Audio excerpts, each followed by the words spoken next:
That's beginning to be one of those, like, those recurring themes that you're watching Flying for Flavor when you start off with a very loud clap.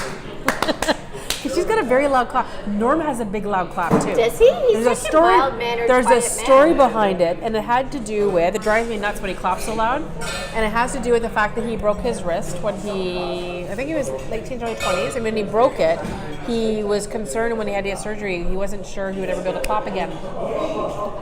Oh, bless. It's very sad. Oh, bless. So now he claps like a madman. But he does have a lovely scar. He's got a metal plate and everything, eh? Oh, he's like bionic. Yeah, scary. I'm trying to think. We haven't officially had him on the show, have we? No, and I keep asking to. So the last episode, he actually was sitting nearby and had a glass of wine with us, as just like he used to do with the old audio shows. He would come in and drink, and you wouldn't know he was there. But he was there. But yeah, I keep asking if he wants to, and he keeps saying no. Mark will never. And he's not camera shy, though, which is funny. No, because he's had his own TV show and everything else. Whereas Mark will never do it because he just hates people and cameras and everything. So. He hates people and cameras. Can you and talking and can you imagine Mark? and wine. This is all the things he hates. It's wine. He likes to travel. He likes food. But he does not like wine. Does not like people. Does not like cameras. Does not like talking. Yeah. But I love him. So hence he's not on the show. Okay, so before we get started, this is really important. We have bubbles. You know why? It is officially our 100th episode of Flying for Flavor. 100 years old. 100 episodes old. So I said between last season and this season, I actually did the count of, this season was that many episodes, and we started so many, but I did so many that first season because it was, they figure, one every week. And then I had started the fall before that, so that one season went from September to September and then back. So I actually did the count and I went, it's going to be like March 23rd. I'm like, it's so cool. I'm excited. It is exciting. Cool. It is very cool. What a crazy and amazing experience it has been. And I am looking forward to the next 100. Yeah, isn't that just wild? I'm just thinking like, oh my God, they do this for television when they hit the 100th episode. It's like a big deal. And then it was... Where's our cake with our face on it?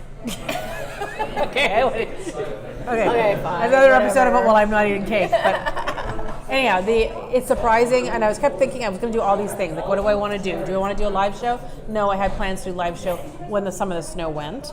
And then I thought, what would be an important thing for me? And I think it had to do with...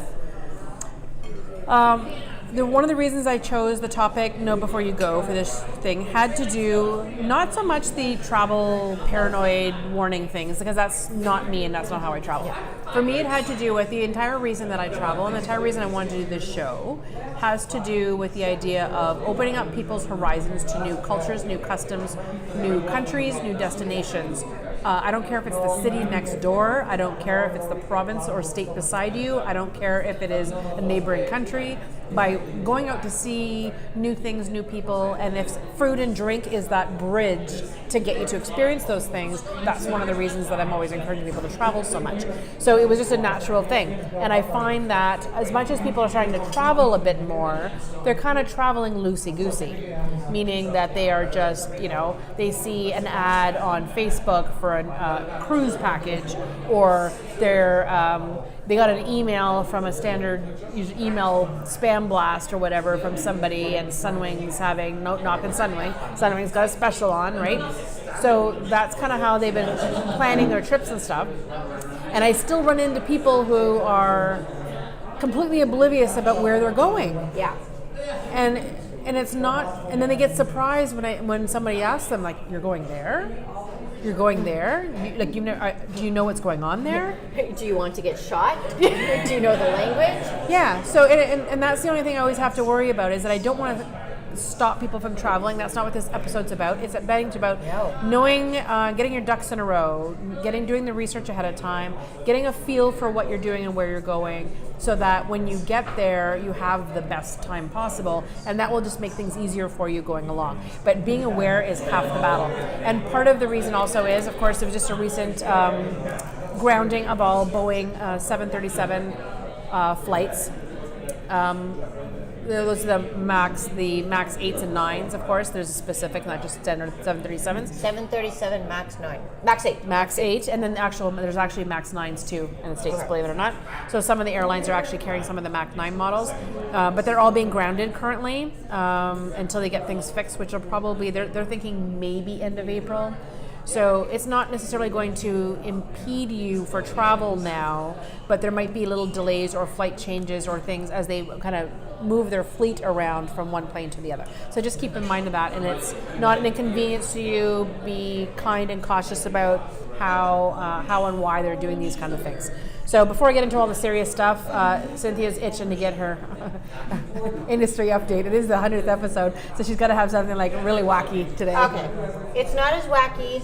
I don't think anything is ever going to top the 27, 28 pound mac and cheese. Well, I don't know. I can never top it, but this one's pretty good. We're Okay. still halfway through season 2.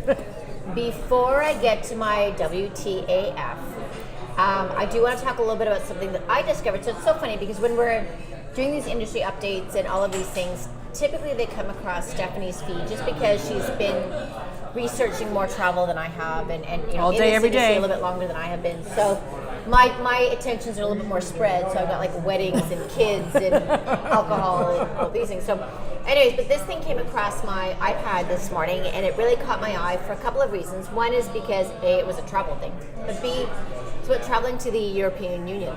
And in this case, it actually does include the UK, even though Britain has seceded from the EU. Whatever that is. Brexit. Brexit's almost like a whole other show, but that'd be too political. It wouldn't really be a travel thing. But anyway, I'll mention it later. Okay. politics later. No. I know. But starting in January of 2021, so we do have 2 years, the European Union is now going to expect that North Americans, among other countries, fulfill certain requirements. It's like a visa requirement. You've got to go to a website now, or you will need to go to a website and actually pay a fee and have your cavity searched electronically to be admitted to the country. Don't scare them. It's not that serious.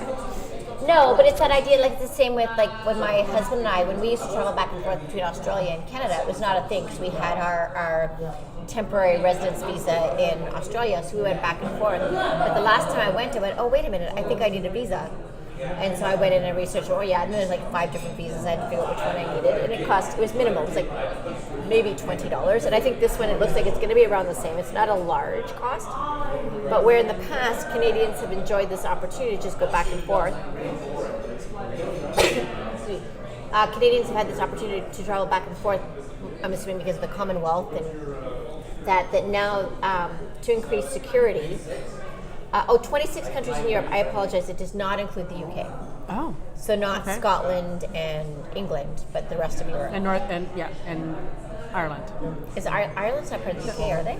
No, the southern part of northern back part. in the 1980s, northern part Catholics is and northern. Protestants Yes, exactly. Yeah. Northern part is still part of the EU. But anyways, that's a whole other show. So just to be clear, Canadian citizens don't currently require a visa to go over there for short stays and quick business trips or family trips. But come January 2021, you're going to want to be aware of that. And this is where I always make my play for, even though I'm not a travel agent, that using a travel agent, their jobs are to be on top of these things, so you don't have to worry about them. But if you are booking on your own, just make sure you're checking for visas. Okay, that's too serious. Okay, I can do it now. Okay. So, I have not watched this whole video yet because I felt like I needed to save it. I just keep sending her things. I'm having some of your nuts. Yeah, she likes my nuts. Because they go really well with my prosecco. Likes my nuts. I'm gonna post a link for this prosecco. It's actually good. It's nice. Dizante I've never had it prosecco. before. Okay. Dizante prosecco is really nice. One thing we have not explored on the show before is my love for pickles. I love pickles. I don't even know if you know this. We should Dill do a whole pickles, pickling show. We should. Dill pickles, bread and butter pickles, sweet pickles, olives. Like pickled If you vegetables. can add vinegar and shit to it, because I'm going to swear now, and shit to it, and put it in a jar, I probably love it. Even cauliflower, which I didn't like growing up, but I love pickled. Yep. Okay. So, I don't like pickled eggs. oh no one. All Okay, of it all- needs to have cucumber, I think. Oh, no, All you cauliflower's men, okay. all you men who go to bars and The pubs, things it does to their bums is not good. tricky. Yeah. Anyways, sorry, I'm going off topic. Men, please don't eat pickled eggs. Pickled eggs are bad. And then wonder why nobody's around It's you. not sexy. Not It's sexy. not sexy. Flatulence is never. Hashtag flatulence is not sexy. Let me add that one to the show. The notes. fact that Okay. you actually have to put that in. Okay. Okay, so no, these are so in the southern U.S. and I think all the really crazy stuff comes from the southern U.S. Uh-huh. I gotta put that out there. When it comes to food stuff, yeah, they're pretty adventurous. Okay, pickles soaked in Kool-Aid. Now, if you're not from North America, you may not know what Kool-Aid is. Kool-Aid is like a cordial, but it's like powder, and you add sugar and water to it. It's sugar water Basically, sugar water. Yeah. with color. No natural flavoring. It's Uh-uh. just sugar, chemicals, and water. It's delicious. It's chemical water. Okay, so I'm gonna Do you watch remember this video. Lickamaids? Do you remember Lickamaids? Does every country have Lickamaids? Yes. No, Okay, the not every powder- country, but they're so good. Okay, but it's like, you know that it's fruit powder, you know the fruit powder candy? Essentially that with water in it. Oh, no, this just got better. Oh, okay. Wait, I lost it. I gotta go back. They're called Krulickles. They're called Krulickles. Okay. So they basically take a jar and they fill it with Kool-Aid and they stick pickles in it because they're fruity, sweet, and sour all at once. You cover all the things. It's mostly famous in the Mississippi Delta area and, surprise, surprise, popular with children. Yes. But it actually seems to go back. I'm actually reading from the video, so I'm not that smart. It actually apparently goes back a couple of generations. Apparently from when like Kool-Aid was invented, because it hasn't been around that long. It's been around since I was a kid. But not 70s. my parents. Yeah. So 70s. I think it was a 70s thing. So back in Stephanie's day. No, I'm just kidding. I am okay She's with only that. a couple years You're older right, than I am. a couple years older. Okay. Older people used to put a peppermint stick inside a pickle and let it dissolve. So it'd be like putting a candy cane inside a pickle. Okay, no minty pickles. Nope. Sweet and sour. Nope. So- So sweet. Nope. So let's do this. Also, like dinner apparently mints. People started dipping them in Kool-Aid powder and eating them. But we're going to do this at home. My poor children who are, don't love me very much. I am actually going to go home. I'm kids going to will like take to the do dill that. pickles we have, and I'm going to put them in double-strength Kool-Aid with the sugar I've never. in a jar. Can you still find Kool-Aid in the groceries? It's hard. Oh no, Kool-Aid still exists, but now there's a few things that you get that are like, they're like little squeezy bottles with liquid Kool-Aid. Oh, like So that you just Mio. like squeeze it, like the Mio stuff. Okay. So that's what we tend to drink at home because my kids actually don't like Kool-Aid a lot. So I drink my Kool-Aid because I don't drink water. You gotta show them the Sugar-free. powder. You gotta show them the powder. If I can find the powder in the store, because they do have the powder in like jars, but they've got like grape and blue raspberry, and that's They it. used to have But they used to be little packets. You'd rip Correct. the packets And you'd have the dump packets it. that had no sugar in it, then you had to add your own sugar from home, or they had the packages that had the sugar already in it, so you had to add water. I love the ones with no sugar because I only put half the sugar, Correct. which is probably why my kids don't like Kool-Aid. It's one of those packaged products that usually has to do with whether you liked it or you hated it. It had to do with who made it. Very much so. Oh! Walmart. Anybody surprised? Walmart has actually monetized this idea Of course they did. with their Great Value line. So again, not in Canada, but America. Tropicals. Oh, let me guess. Is that? Fruit punch flavored pickles. Nope.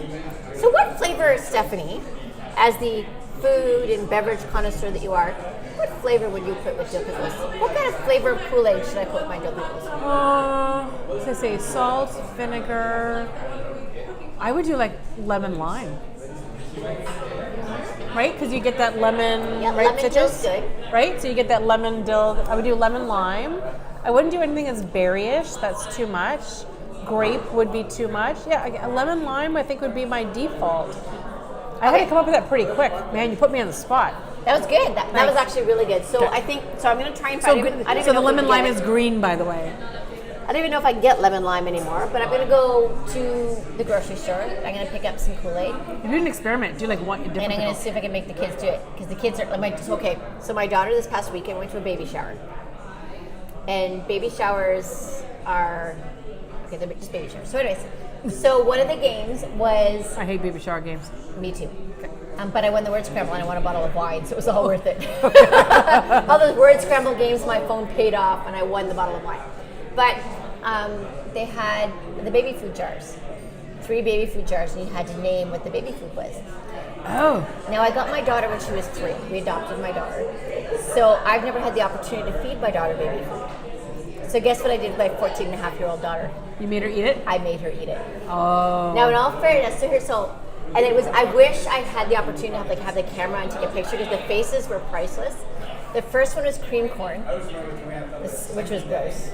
For the record, it smelled like corn. It did not taste like corn. Oh, that's Super that's bad. not cool. Then the second one was, I thought it was sweet potatoes, but it Carrots. was Squash. It was buttercup squash. And then the third one was peas, Oh. which is like the worst. So Good. they all Okay. smelled like they were, but taste was completely different. So bless my 14-and-a-half-year-old daughter, I'm forcing her to eat baby food in front of our family. For the first time in her life. For the first time, I'm sure she had baby food. I just don't know. But then she was going, "I'm the worst mother ever. It's so horrible." But I went, "Who had to lick the spoon in between?" 'Cause my daughter was not licking it clean. She I literally shoveled her in like airplane mode. Hilarious. So I did lick the spoon. So not a totally horrible mother. I did experience the torture with her. I only But yeah, made her have oysters. You did make her have oysters. But yeah. now she said she likes them. So now, but she does not like baby food now, though. So wait till I go home until the kids are going to have Coolicles or Tropicals. If they're I like French. Coolicles. I like Coolicles. That's a cool name. So that's my what the actual fuck is. Who thought, let's take a dill pickle and stick it in Kool-Aid? The Southern U.S.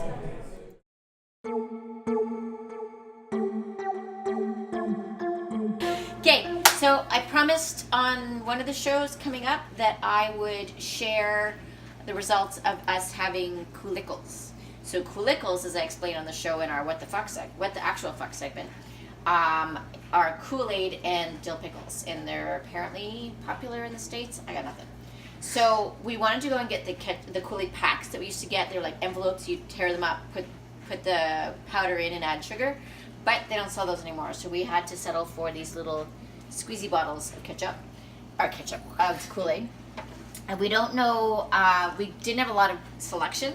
So in order to get Stephanie's gourmet recommendation of lemon lime, we did have to go with Crystal Light. So at least we know that our pickles are going to be not quite sugar free, but have less sugar, a little bit more diabetic friendly. Oh, this is Grace. You guys would have seen her in some of her videos from Flavor Fest. She is my son's girlfriend because he's refusing to come on camera with me because he's behind the camera. There he is. Okay, so we've got. You do the pickles. I'll do the Kool-Aid. I'll do the pickles.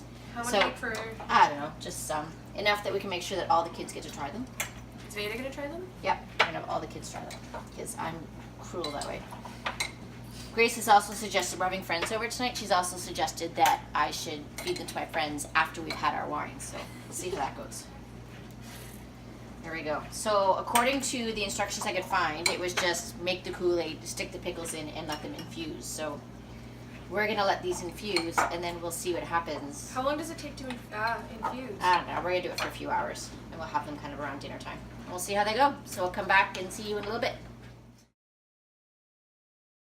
So far, the lemon lime. Lemon lime is the best. What was the worst? That's disgusting. Oh, and this one's cherry. Chud. Oh, cherry Chud. might be okay. Chud. Oh my god, I'm Chud. losing it right now. Chud. Rip it. Caleb. Okay. You get that whole thing. Is that Oh, Caleb's gonna try some cherry. okay? Slap it. He's got his face I now. already got a little bit in my mouth. Actually, I wouldn't eat that as a choice. Is it cherry or is it strawberry or? It's cherry. Cherry. Lemon lime better. It's not great. This one's not great. So grape was the worst. Grape was pretty bad. I just swallowed it whole. Caleb's choking on the cherry one. It's not, You should have that I one. hate cherry. this one, try this one. Try it. Try it. Stuff it in your mouth. Isn't that disgusting?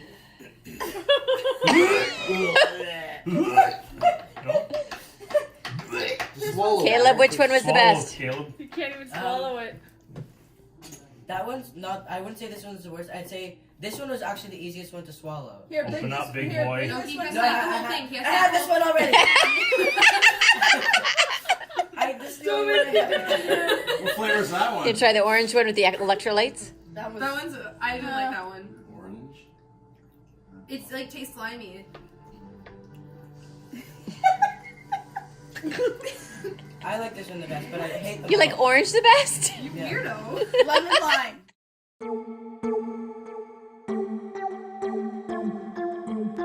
All right, let's get into all the practical stuff. So I want to call it No Before You Go, partly because, as I mentioned in previous episodes, I'm headed to Brazil. Actually, when you're watching this, She'll be in Brazil. Nope, I'll be in Niagara still. Well, it depends when you're watching it. So March 23rd, I'm in Niagara for the Cuvée wine event. It's not all bubbles. You keep thinking it's all bubbles. That's not what it means. So I'm there during the day. I'll be doing some wine stuff. So if you're following online, you can watch some videos and tastings and stuff. And then I'm there that night. And then the Sunday is when I'm flying to Rio. So Sunday the 24th, I'll be in Rio de Janeiro for a week. I will try to post what I can as I'm going, taking videos, that kind of stuff. I've got some locals taking me to all kinds of places for the week, which is going to be a lot of fun. And I kind of gave them a heads up. They always ask, is there any food allergies or other? No, there are no restrictions. Bring it on. Bring it on. Okay, so one of the cool things is that, as I mentioned, I think I mentioned this in one of the episodes, my husband's been very diligent because everyone's been warning him that there is a lot of street crime in Rio de Janeiro. And I kept telling him, don't get all negative about it. Don't overthink it. I don't want us to be all paranoid and not enjoy ourselves and that kind of thing. However, I woke up one morning a couple days ago, and of course I start browsing around online. But it was more about, and it started off because I'm a girl, and my thought was, well, if I can't, I need to have my phone. And it wasn't, and it's not because I need to be texting people. It's because I want to take photos. That's where my Uber app is. To Uber things. That's where I have all my information. Things are connected up to iCloud, anyways. So it was okay. What can I? And I still want to look for it. So if someone is listening to this, it might be too late by then. But I want to research a place. I have a waterproof pouch. We gave some away at Flavor Fest, so I can hang it around my neck when you're at a beach. But one of the things street thieves are looking for, they used to pull jewelry right off people. So nobody wears jewelry now, tourists or locals or whatever, because anything shiny just attracts them. But the phones right now are the hottest commodity because they're the fastest thing to resell. So they're looking for someone who's fumbling around with their phone on the street, using it to go look for a map or take pictures or whatever else. So I'm going to look for some kind of either a new case that has a strap on it, something like that, so it's connected to my heart, so it's not so quickly just to take it out of my hand. But I also am packing a couple of extra older phones that I still kept. In case it disappears. Right, so if I can just use those just for taking pictures and video, I'll do those and then leave my good phone back with me at the apartment. So that's the kind of the plan. But anyways, doing all this research reminded me that, okay, well, there's other things that are going on, and there's a lot of things about a destination that you need to know before you get there, and you may not be thinking about them. So I made a quick little short list. Gotta go behind my wine here if you're watching on video. So one of the things you're looking for is political stuff. So even if you say, I don't want to listen to politics, and you do the put my hands over my ears, and you don't want to hear it, and you don't want to watch it, you need to know what kind of political stuff's going on. So right now in Venezuela, I know that the U.S. has already issued a travel advisory for American citizens. I believe Canada, if they haven't already done so, will be doing it shortly. I guess their stuff on the ground is so bad right now that any diplomats are being sent home. Venezuela. It is a no-go to Venezuela. Yeah, there's a whole political thing. So Maduro, who was their president, and there was kind of a whole election thing. You can read up on your own. But anyways, you don't want to go to Venezuela. But if you happen to be already have booked one and you thought it wasn't going to be that big of a deal because it's a stop on a cruise or whatever, you need to know that there's a big thing and you shouldn't be going to Venezuela because it's too violent. There's no food. Part of the reason there's violence and crime is because people are stealing. Because he's so mad. So Maduro is so mad that the public is trying to get him out of office because he said he is starving them by not letting food being shipped into the country. That's insanity. Yes. So there's things. So anyways, there's no food. You can't be president of a country which is one of the reasons that people from Venezuela, as well as other countries who are having similar political turmoil, are all in those caravans you keep hearing about that are moving north, and they're actually coming across the Mexico border and or settling in Mexico. They are leaving their country because they're starving. So that's insane. That's a whole other. Okay. So a political one, environmental will be another one. So if you happen to be flying down to the southern states, if you're going down to hurricane season, keep an eye on weather patterns. Right now, of course, because whether you believe in climate change or not, the environment and weather is actually going to be a huge factor. One of the years when we had a lot of hurricanes a couple of years ago, where my husband and I always went down to a Caribbean island, at a certain time of year, we decided against it, just for safety's sake, and we ended up going over to Europe, where we knew that the weather wasn't going to play that much havoc for us. So we kind of changed our plans last minute. Well, that's even with my girlfriend's son is currently in New Zealand and Australia. And she said to me, what's the one thing he needs to bring? And I said, sunscreen and a floppy hat. What do you mean a floppy hat? I'm like, a full brim. Because it's like, well, he's got 2 hats. But I said, are they baseball caps?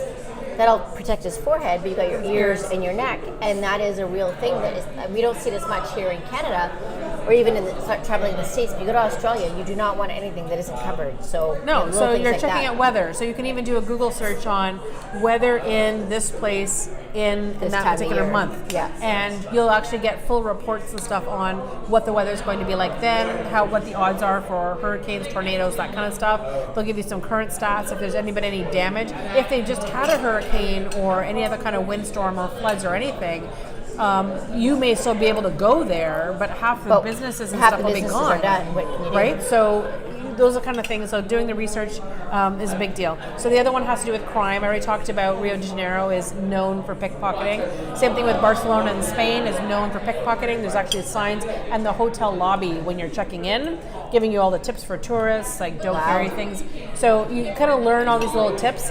I've actually read 2 articles about Rio de Janeiro about carrying a fake wallet. With a fake one for the with a canceled or inactive credit card, a couple of cheap bills and that kind of thing, so that if someone tries to mug you, you hand over this fake wallet, they will run away and you're good. Well, I told a Isn't that story crazy? a couple of shows ago about my sister-in-law and her husband at the time being in Amsterdam. And what they always did is she traveled with half their cash. He traveled with the other half the cash. So they were mugged in a popular area in Amsterdam, and they said, give us all your money. My brother-in-law volunteered his wallet and everything that he had. My sister-in-law had one of those pouches that was under her clothing. She didn't say anything. So they weren't completely bereft because she still had half their money. And it's that awareness of those things which is super important. But it's a matter of like knowing what you're getting into before you go. The other thing I would like to talk about has to do with religious and customs, and this has to do with all your event planning and wedding, right? So yes, there are certain countries that, even when we were in Italy as an example, when you go on tours, if you are not familiar with the Catholic Church, it is customary to be shoulders covered or something like that out of respect. So those are the kind of things that you should always be looking at. Okay, so even if you have just a scarf that you can pull around your shoulders, but just keep an eye on, okay, where am I going? What are the major religions Head there? What covering are in their some of customs the are? Middle Eastern And countries. as much as it's sad to say, unfortunately in some countries, women have certain rules that they need to follow compared to men. So women who are traveling, you need to know these things. So don't just rely on it's a cool TV show you saw, your favorite blogger posted something some cool pictures on Instagram that you thought was cool. Really make sure that you do some research before you even book the trip to make sure it's a destination that you want to go at that particular time. Yeah. And then the last one has to do with food and drinks. And this is for my fussy eaters out there. So if you, she's a little particular. So if you, I'm not a chicken fingers and fries You're not a kind of chicken girl, fingers. but I am a little bit picky. So if you are going to a place or a country that you've never been to before, so like I remember traveling with a large group and we were stopping in Turkey, as an example. I love Turkey. I loved being in Turkey. Gazlama. What? Have you ever had a gazlama? Yeah. I know. like my That's what I'm favorite saying is that, chicken but there were a lot of people that were with us, and we were all kind of being served the same food, and there was a lot of vegetable stuff, right? And anyways, everything was so amazing. There were so many people that were sitting with us that were scared to even touch anything. gotta try it, And then I'm thinking, like, why are you here? Right? Like, Yeah, at least you make gotta an try it. attempt and try it or whatever. But if you if you happen to be a fussy eater and you're going to a particular place, make sure you do some investigation ahead of time, nearby restaurants, cafes, what the local food scene is like, what kind of things you can be ordering. And then if you read up on a few things, then you can say, okay, well, I know I'm going to like that, I know I'm going to like that, and those will be your defaults to order when you go to pick at the restaurants. So at least you're not going there and starving when you get there. I have to admit, there is one thing, and it's going to sound really terrible, and there's no way to make it politically correct. Let's put it out there. I don't remember which Asian country, but apparently you walk into the restaurant and they've got a big tank of kittens. Like we would have lobsters. Okay. And so I actually made a conscious choice that I'm like, I'm a little scared of traveling to Asia, so like thinking like China, Japan, Korea. I don't remember, and I'm lumping it. It sounds really terrible, and I'm going to do some research and find out which one it is. But I thought, if I walk into a restaurant and there is a tank full of kittens in the entrance, I'm going to have 20 new pets and have to figure out how to get them back to Canada. And again, I'm not judging the country because that's their culture, that's their ways, and all of those things. But I can't do that. But that's exactly it. You kind of need to know those things. I mean, I remember the first time. I remember talking to people who found out that horse meat is something that's common, and for people who love horses, you're probably like freaked out at the thought of it. Yeah. But for many nationalities, horse meat would be the same as cow, as beef. Can you imagine worry? The ancient Aztecs used to eat worries. Yes, I know. Chihuahuas were bred for food, and so I mean, it's not that way in Mexico now, so we're all good. But that idea of walking into a restaurant, seeing a bunch of little worries, in a tank, so I'm not okay with it. Other people are really okay with it, and I respect that. I think it's fantastic, but you need to know these things before you go, because God forbid, if I were to walk into a restaurant and see that, then I wouldn't be able to eat. Especially if you're on like group tours, structured things where someone's making the decisions for you about where to eat. So it's always a smart thing. Yeah. Okay, so now we've talked about all the things to watch out for. It's like, where do you get all your information? So I am a news junkie, if I haven't mentioned it before. Not just every show.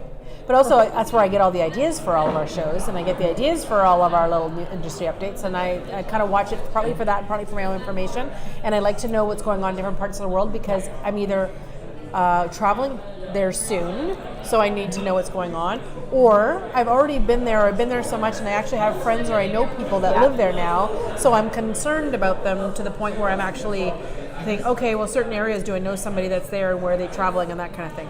So those are the reasons that I kind of keep an eye on that.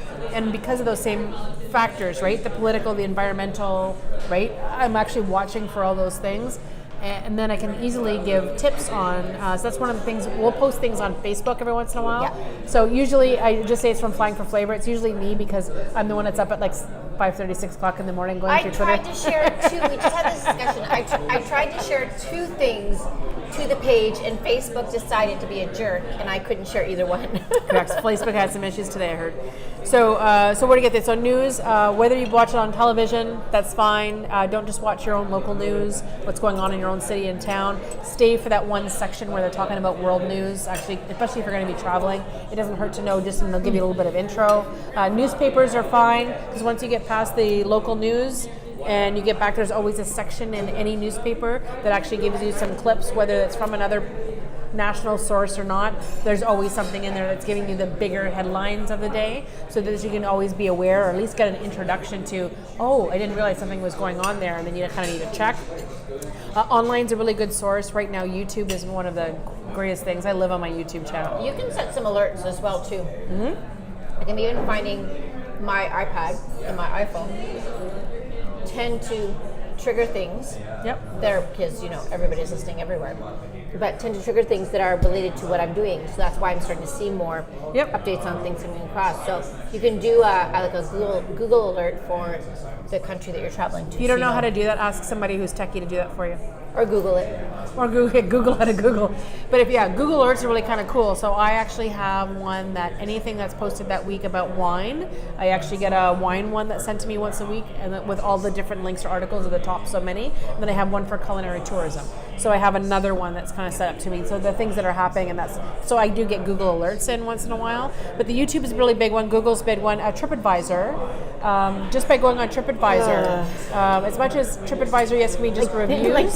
Didn't we do an episode on this? Yes, but as much as it's not just reviews, there's little things that I learned by reading it. I don't always take everything everyone reviews on absolute basis. However, I will look at little things where they'll say, hey, I was staying in this particular area. I kept reading all the reviews that it wasn't, very safe. I was here for 2 weeks, never had an issue. So just by doing little things like that and researching that way, you'd be surprised at just by reading other people's little commentary here and there, without going into detail. Like, remember the people who get bitched because they don't have washcloths in their Oh my hotel God, things. there was a speck of dust in the entrance. Yeah, and I that will kind of never stay stuff. there So don't again. do that. And then other thing would be your government websites. So here in Canada would be Transport Canada, or just go to the Canadian government's main website and then go into the division about Transport Canada would take care of things like airlines and travel advisories, that kind of thing. Your airlines that you're traveling on or whatever, they will also have their own advisories or have links and notices to it. If you're road tripping in Ontario, the Ontario government is at 511. Yep. You can call 511, or you can actually Google Ontario 511 and get the road reports, which is Yeah. really cool because I do a lot of road trips. Yes, and we do a lot of road trips here as well. It's a Canadian thing to do. We drive much farther do. distances than probably maybe some of our American friends do. Us and the New Zealanders. Yes, we drive a lot. So roads report's a really big deal for us. And then the last thing is that I mentioned the airline websites. So not just the government ones, but the airlines themselves. So whatever transportation company you're using, the tour company, the travel agency you're dealing with, those websites will also have news updates and that kind of thing. So as much as they keep asking you to sign up for a newsletter, and you always say, oh, I don't want any more in my inbox. If you're always traveling with these particular agencies, so here in Canada, if you happen to be going on these sun holidays with Sunwing all the time, and they say, would you like to sign up for the newsletter? Don't be shy and hit yes. If you have to create a certain folder or give them a second email address or whatever, make sure you're signing up for it so at least you're getting the information that's being sent to you, because it'll always be current and you won't miss anything important.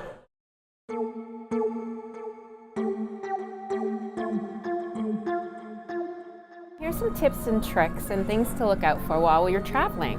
What we can do in terms of research ahead of time, what to look for, what not to do. Well, not what to do, but perhaps what you may not want to do, depending on where you're going. We've included a link to a great website you'll see below to see some different places to not go to.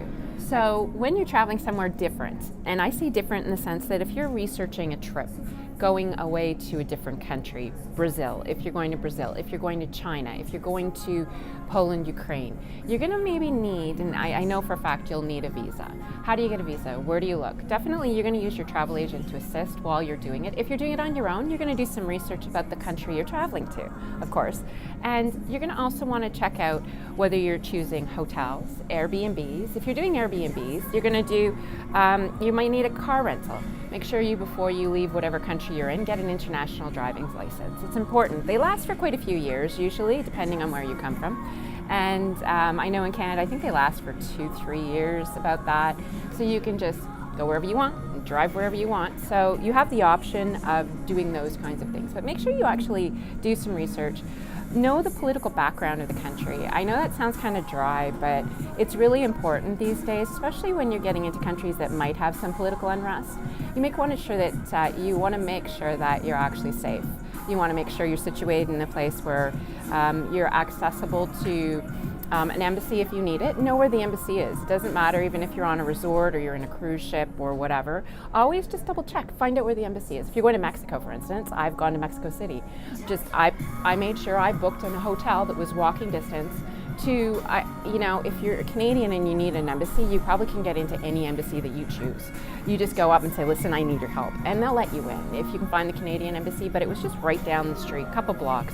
Definitely important to know if you're Canadian. If you're US, you want to know where your US one is. If you're from different countries, know where your embassies are when you're traveling. It just makes smart traveling sense, and that's what we're all about, is smart traveling sense. Anyways, there's also a website you can actually take a peek at. It's called Visa Central. I always send my clients there all the time. It's a good one to look at, and always look at your country's government page where they talk about their passport requirements entry and exit on visas. If you aren't from Canada, coming to Canada, leaving on a travel visa, you can come back into Canada. So a lot of countries have that. When you go through Jamaica or some of the other countries, you can have 6 months of access, go back, come forth, and you don't have to worry. So always research before you go.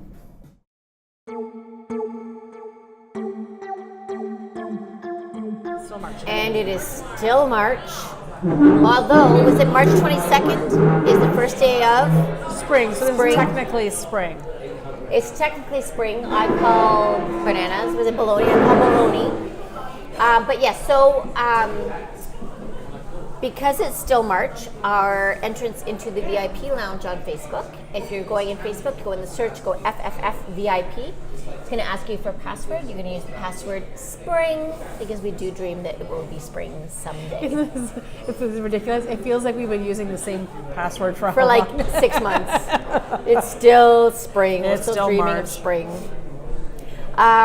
So that entry code is only good for the next week. The 1st of April, we'll have a new passcode. And then you'll have to start all over again, and you'll have to watch a new episode. It's not Oh, darn. It's not that difficult. And you can watch a video. We say it in the audio format, so it doesn't matter which one. We don't care how you get it. Just get it and join us in the lounge. Because In the lounge, you get the behind-the-scenes stuff. We send you photos of things we're doing. Stephanie posts a lot of videos in her kitchen because you don't want to see my kitchen. I laugh because my kitchen just got cleaned that day. And we have monthly contests. Every month we feature a contest. We're giving away things from our travels or things related to food, wine, and travel. The March gift is from your trip to Brazil. Yes. So you want to get in there before the end of this month. Yes. And I was just talking to Stephanie Bonnet, our friend from the coffee episode, when I saw her today, and she's having me bring home stuff for her. She said they use cloth filters Oh, in Brazil. So I'm bringing home for my barista friend, I am bringing home cloth filters and stuff for her. So as I'm going to go and find all these So things. reusable, washable filters. I guess so. Anyway, I told her I'd bring her home some. So one of the other things I'm going to be looking for, so my very first day there, I'm actually going to be touring around with a guy who hosts tours. He actually writes for Lonely Planet. He's done some pieces for NBC and PBS. Well, of course. For travel stuff. So he's basically just going to be my food guide for the first day. Amazing. But all he's doing is taking us to, I say me, Norm's coming too. He's taking us to markets, the local market, to go through all the produce and stuff like that, to what's what. Going to discuss all the new food trends that are happening in Rio right now. Street meats, all that kind of fun I was going stuff. to say, we had a restaurant that we went to in Brisbane all the time. It was Brazilian barbecue. Yep. It was just 8 courses of meat. Yes. Hello. Yes, so that's a classic one. And the funny thing is that here in North America, we see the Brazilian steakhouses that are called churrascarias. But, and I've gone to many of them here, and I'm killing myself laughing because even there, they have them. I don't know if I want to go to Brazil and have the same Brazilian You can do it steakhouse when you're in recipe, but I can do Toronto. it here and when I'm home, so why bother? But as I'm going along, I will be trying to post some stuff in there, but I will be shopping at some point, and I'll bring some stuff home for people, because that's what I do. While Stephanie's in Brazil and the rest of us are freezing our butts off in Northern Ontario, rate and subscribe on iTunes, your favorite podcast player. Again, I always do the little okay, subscribe. But I gotta really The check subscribe, and see where it is. the subscribe Like a button red at the bottom. subscribe button. No, so subscribe. And the like buttons down below too. Yeah, so the subscribe, so there's a Flag for Flavor logo at the end of this video one, right? And then you can click on that. Or if in the video section, yes, there's a subscribe button, which helps with that. And the audio section would be, you'd actually have to just click on the Flying for Flavor logo thing to go to the full show, and then click subscribe. there. Yep. I know, there's too many things. I know. But you know what? The more you subscribe, the more opportunity we have to actually provide you with some fun content. And Yep. And we're going to be doing more and more things. So we had Flavor Fest a couple of weeks ago, Which was so fun. And we have so many other things planned. Actually, we can give them a sneak peek. Actually, save it for the VIP lounge. However, Oh. I'm not going to tell you the date. You have to be in Enter the the VIP lounge. lounge. But later this I'm spring, excited. we're actually doing a full day food-laden, almost like a food conference. symposium. We're going to call it like a symposium. So basically, it's going to be a full day of learning. So it's going to be demonstrations, seminars, panel discussions. We're going to host a Are we doing a panel discussion? I want to do a panel. Yay! I want to do it. Well, I want our luncheon. We just started talking about it, so I know. So we already selected the date, and we're kind of finalizing the format. We're bringing in other instructors through Legacy Service Academy who are going to be teaching you everything from healthy eating all the way down to sugar art. Like we're going to have a whole pile of other things that are happening, so you can pick and choose different stuff. And then this is the first time we're doing it, and if it goes really well, we may take that show on the road. That'll be that'll be a lot of fun. So, but you have to be in the VIP lounge if you want to. You'll have to get in. Be in to win. Yeah. In the meantime, here's to 100 more at least. 100 more at least. Cheers. Cheers. Thanks so much for watching this video. We love putting it together. It's so much fun. All of our favorite things, good food, good drinks, a lot of travel talk, and we put it all together in one fun show. So make sure you follow us here, click on the videos below, follow, subscribe, and find us on your favorite podcast player. We'll see you on our next trip.